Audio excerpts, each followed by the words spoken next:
we continue to follow this breaking news out of Valley Center this morning. A huge explosion. Tremendous amount of heat, smoke. Officers and authorities are worrying about getting traffic rerouting, getting people out of the area. On July 17, 2007, at about 9 a.m., an explosion in a flammable solvent storage tank at the Barton Solvents facility rocked the town of Valley Center, Kansas, about 15 miles north of Wichita. This is no longer a safe area. They're requesting that you evacuate. After the explosion, the fire spread, igniting the contents of other storage vessels and eventually destroying the entire tank farm. The CSB issued a case study on the accident. Our goal is to help companies understand the hazards associated with the kinds of flammable liquids that were stored and transferred at Barton Solvents. At Barton, several factors combined to produce the initial explosion. Our investigation shows the need for companies to take extra precautions when handling what are known as non-conductive flammable liquids, which tend to accumulate static electricity. Based on equipment testing, laboratory analysis, and interviews and documents, here's what the CSB believes most likely happened on July 17, 2007. Barton Solvents was located on the edge of a residential community.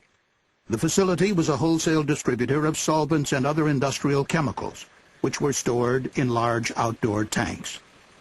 About 8:30 on the morning of the accident, a tanker trailer arrived to transfer a non-conductive solvent known as varnish makers and painters, or VM&P naphtha, into a storage tank.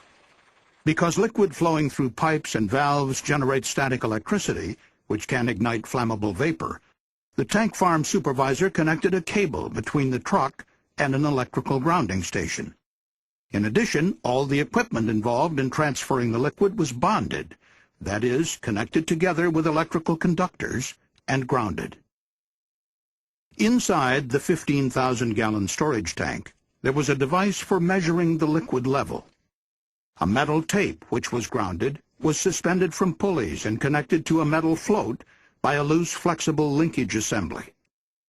This linkage presented a hidden danger during the filling of the tank. The solvent was pumped from 3 tanker trailer compartments into the tank.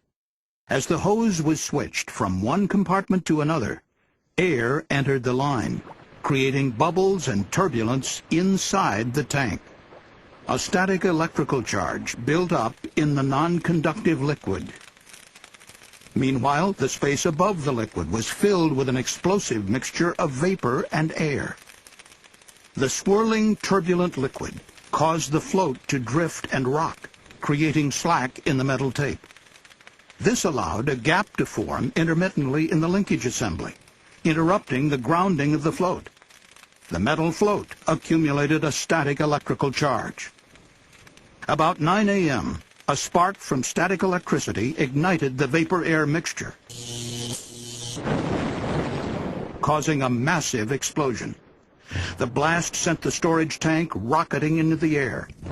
2 more tanks quickly ruptured and released their contents into the rapidly expanding fire.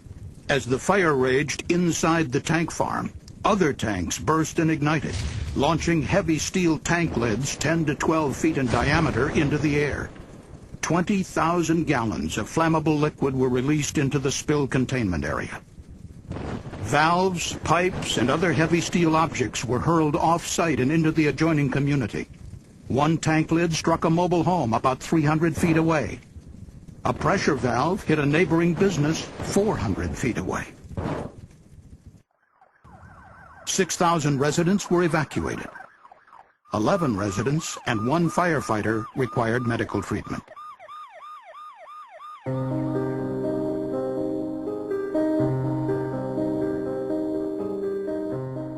When transferring flammable liquids, it's standard industry practice to bond and ground storage vessels, tankers, and other equipment to prevent static discharges.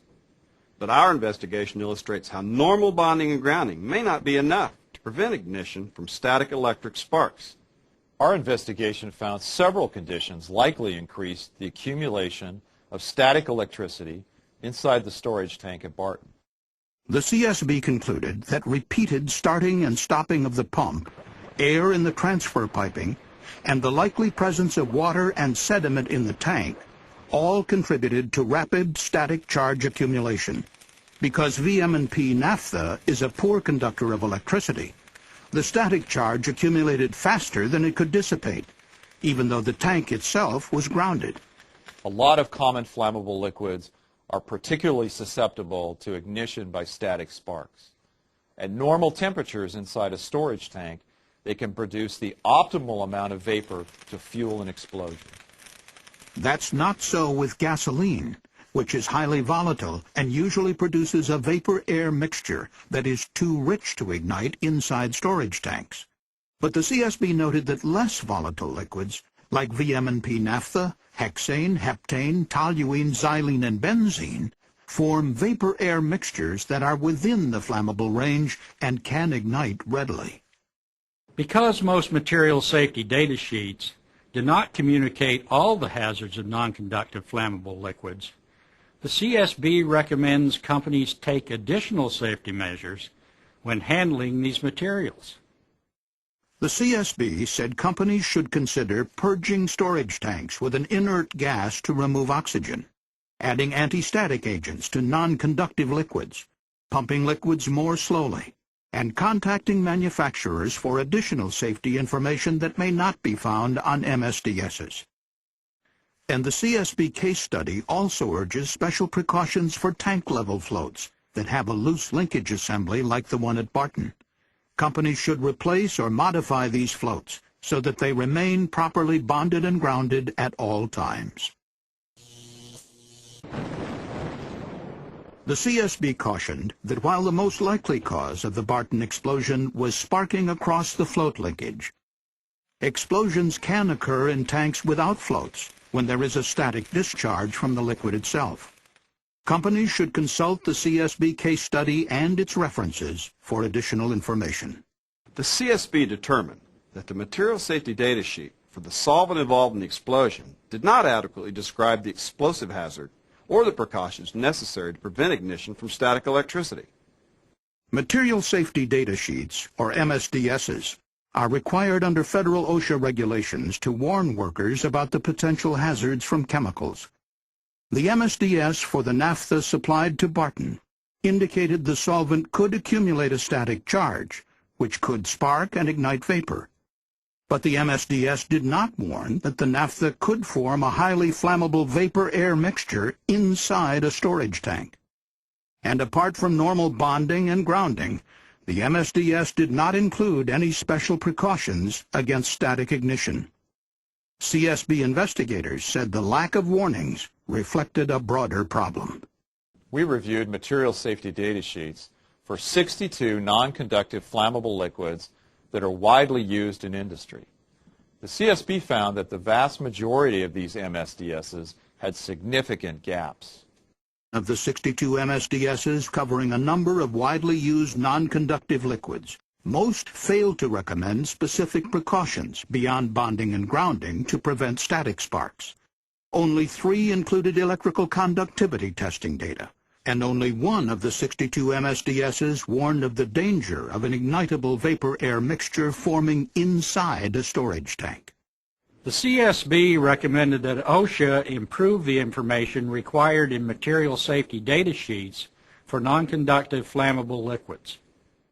The CSB recommended that OSHA advise MSDS preparers to evaluate each product to determine its potential for accumulating static electricity and to form an ignitable vapor-air mixture inside a storage tank. Each liquid should be tested for electrical conductivity, and the results included in the MSDS. The CSB also recommended that 6 major oil and chemical industry associations ask their member companies to improve the warnings on their MSDSs for flammable liquids that can accumulate static electricity. We hope the CSB investigation helps increase awareness about the hazards of non-conductive flammable liquids, so accidents like the one at Barton Solvents will not be repeated. Thank you for watching this CSB safety video. For more information about the CSB investigation and to view the case study on the accident, please visit our website at csb.gov.